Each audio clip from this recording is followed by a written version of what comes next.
Umaasa ang Philippine Coast Guard na matatapos ng mas maaga ang pagdismantle ng USS Guardian na sumadsad sa Tubataha Reef.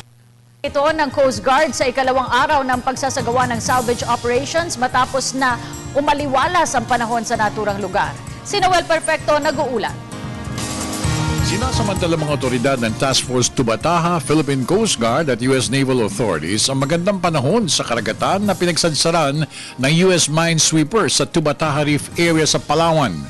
Sa ikalawang araw ng pagdismantle ng top portion ng barko, tiwala mga kinaukulan na matatapos ang proseso ng pagbaklas ng mas maaga pa kaysa sa itinakdang panahon.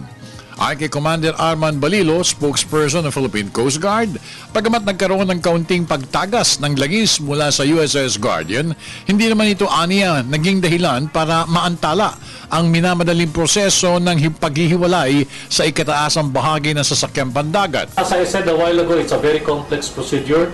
There are challenges. One is the weather. Second, yung structural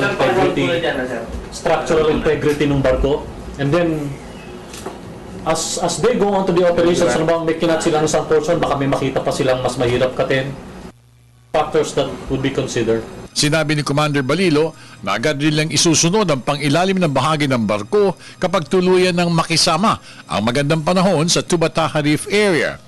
Sa ngayon, aniya, kumpleto na ang lahat ng mga salvors na umaalalay sa pagbaklas na nakasadsad na USS Guardian. Ipinakita rin ni Commander Balilo sa PTB4 ang lawak ng sakop ng Tubataha Reef sa Palawan at ang kinalalagyan ng USS Guardian na kasalukuyan nakasadsad pa rin sa bahura ng Tubataha Reef. We're only looking at the tip of Yes.